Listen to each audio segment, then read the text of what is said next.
안녕하세요. 다솜요양복지TV 다솜쌤입니다. 오늘은 노인성 질환인 치매, 뇌졸중, 파킨슨에 대해서 배워보도록 하겠습니다. 먼저 치매는 뇌에 발생한 질환으로 인한 인지기능 상실로 일상생활이 어렵거나 수행할 수 없는 상태를 말합니다. 치매 관련 요인으로는 알츠하이머 치매, 혈관성 치매, 대뇌 병변이 있습니다. 치매 중 가장 높은 발병 빈도를 차지하고 있는 알츠하이머 치매는 타우 단백질이 뇌에 침착된 상태를 말하며 퍼센테이지로 보면 약 60% 정도 차지하고 있습니다. 다음 혈관성 치매는 뇌혈관의 산소와 영양 공급 차단으로 뇌세포의 손상이 나타난 상태를 말하며 세 번째 대뇌병변에서는 우울증, 약물 및 알코올 중독으로 인해 뇌 손상이 발생해 치매를 유발시킬 수도 있다라고 보시면 되겠습니다. 증상으로는 인지장애 먼저 나와 있습니다. 인지장애에는 기억력 저하, 또 진압력 저하, 언어 능력 저하, 시공간 파악 능력 저하, 실행기능 저하가 나옵니다.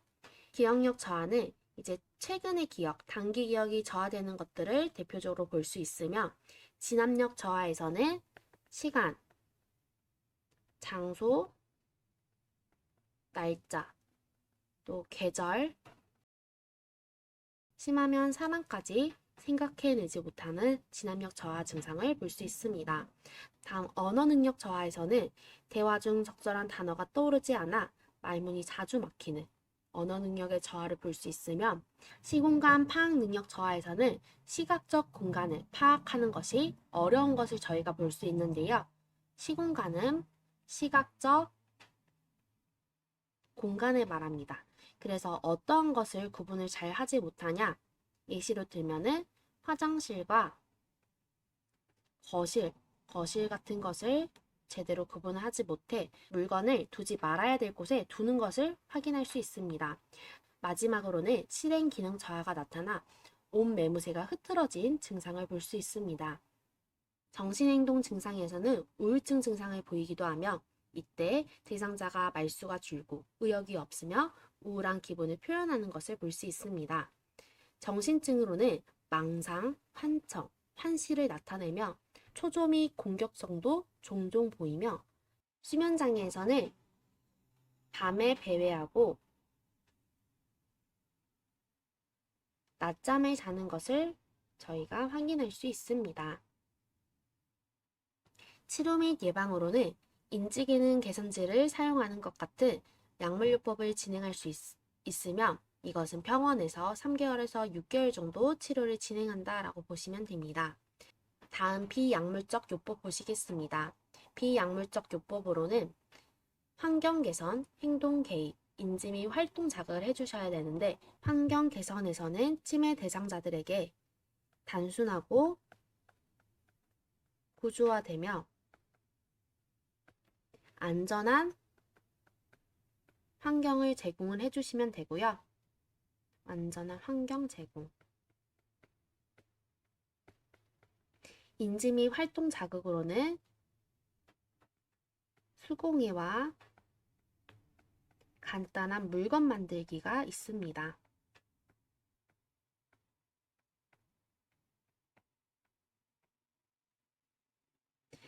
고혈압, 당뇨병, 심장병과 같은 성인병을 철저하게 관리하는 것이 좋으며 소량의 균형 잡힌 식사와 함께 규칙적인 운동을 시행해 주시면 됩니다.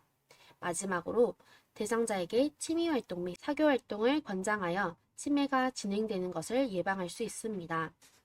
치매가 의심되어 치매를 치료하실 분들께서는 치매 안심센터를 통한 조기 검진을 필수로 진행한 후에 병원에서 치료를 받으시면 되겠습니다.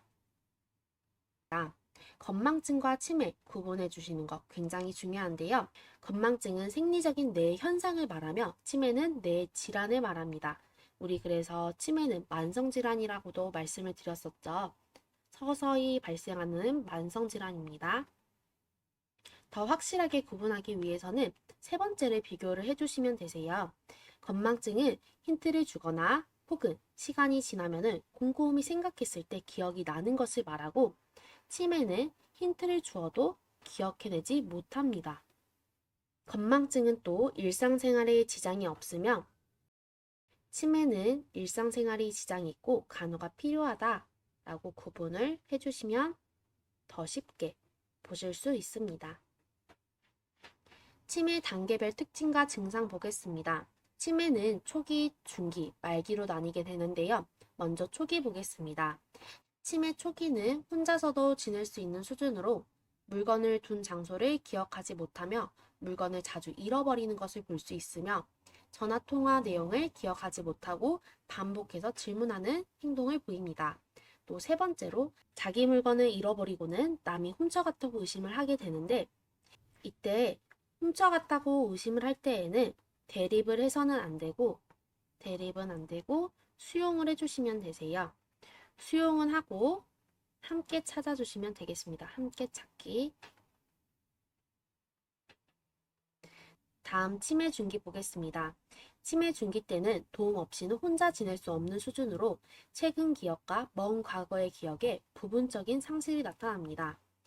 심하면 주소, 전화번호, 가까운 가족의 이름을 잊어버리게 되고 쓸모없는 물건들을 모아두거나 쌌다 풀었다 이렇게 반복하는 행동을 볼 수 있습니다. 치매 말기는 독립적인 생활이 불가능한 수준으로 이때는 의사소통이 거의 불가능하다라고 보시면 됩니다. 우리 치매 환자들 같은 경우에는 기억력에 장애가 있고 또 언어 능력에도 장애가 있다고 했기 때문에 본인들이 알고 있는 단어들이 거의 없다라고 보시면 됩니다. 그래서 이때는 무언증에 아예 말을 하지 않는 무언증의 증상까지 보이게 되고 판단을 하거나 지시를 따르지 못합니다. 종종 소리를 지르거나 대변을 만지는 등의 문제적인 행동을 보이게 되고 몸으로 표현하는 것들을 저희가 확인할 수 있습니다. 마지막으로 본인이 알고 있는 말이 없기 때문에 상대방의 말을 앵무새처럼 따라하게 됩니다. 그래서 치매 말기 대상자들에게 어머님 안녕하세요 라고 하면은 똑같이 대상자께서 어머님 안녕하세요 라고 답변이 오는 것을 볼 수 있습니다. 치매 초기, 중기, 말기 다 중요한데 그 중에서 치매 말기 굉장히 중요하게 나옵니다. 다음 뇌졸중 보겠습니다. 뇌졸중은 뇌에 혈액을 공급하는 혈관이 막히거나 터져서 그에 따른 신체 장애가 나타나는 뇌혈관 질환을 말합니다. 뇌혈관 질환에는 저희가 알고 있는 뇌출혈하고 뇌경색을 뇌졸중이라고 말을 하고요. 뇌출혈은 터진 상태, 뇌경색은 막힌 상태를 말합니다.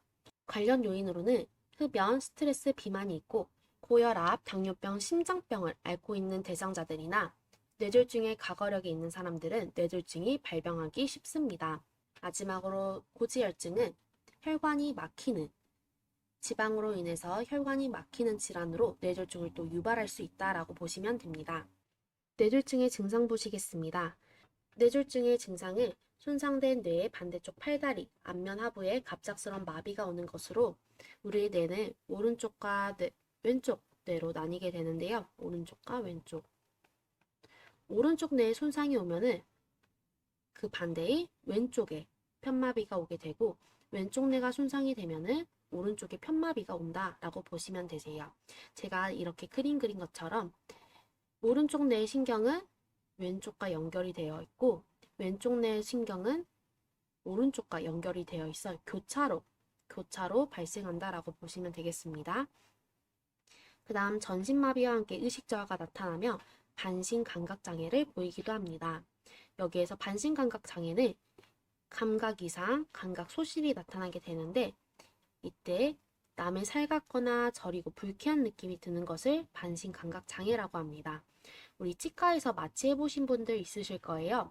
마취하면은 마취한 부분 느낌이 어떠신가요? 남의 살갑고 저린 느낌 드시죠? 네, 그 느낌이 반신감각장애와 같다라고 보시면 이해하기 쉽습니다. 다음, 좌측 뇌의 손상으로 인한 언어장애를 볼 수 있습니다. 언어장애는 다른 말로 실어증이라고도 합니다. 실어증. 말하는 것을 잃어버렸다 해서 실어증이라고도 하고요. 두통 및 구토가 나타나고 마지막으로 손의 손상으로 인한 운동 실조증을 볼 수 있는데요. 운동 실조증이 나타날 때에는 어지러움증과 몸의 불균형. 이 말은 비틀거린다라고 보시면 돼요. 비틀거리는 것을 저희가 볼 수 있습니다.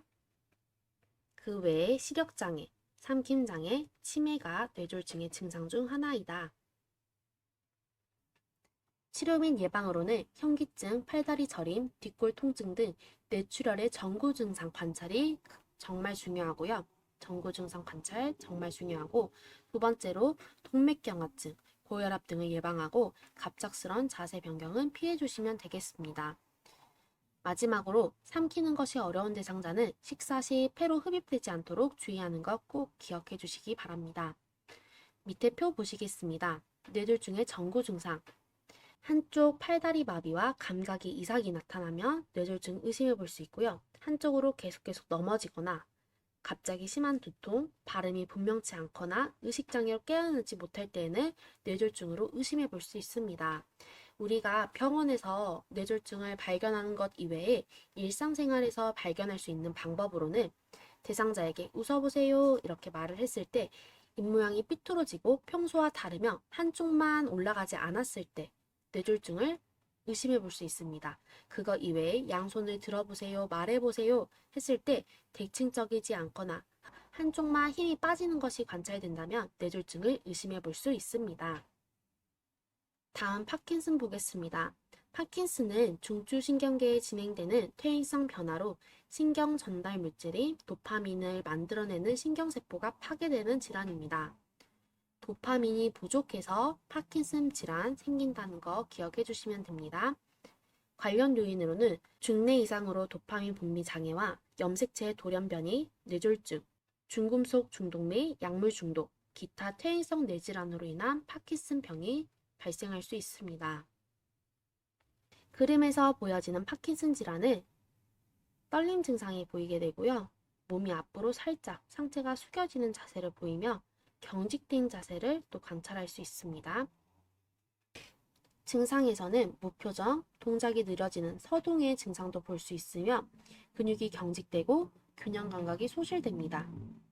자세 반사의 소실이 나타나며 안정시 떨림이 나타납니다. 안정시 떨림 굉장히 중요하고요. 그러면 이거와 반대로 보행시 안정된다는 것을 저희가 또 알 수 있겠죠. 움직이면 떨림이 줄어들고 가만히 있으면 떨림이 증가됩니다. 치료 및 예방으로는 지속적인 약물 요법과 근육 스트레칭과 관절 운동을 실시하시면 되고 많이 웃을 수 있고 적극적으로 대처하도록 지지하는 것이 중요합니다. 오늘 노인성 질환인 치매, 뇌졸중, 파킨슨에 대해서 배웠습니다. 내용 어떠셨나요? 익숙한 내용도 있고 오늘 처음 보신 내용들도 있을 것 같은데 너무 어려워하지 마시고 선생님들께서 지금 공부하신 그대로만 잘 따라와 주시면 됩니다. 오늘 강의도 좋으셨다면 구독과 좋아요, 알람 설정까지 부탁드립니다. 다음 강의에서 만나요. 감사합니다.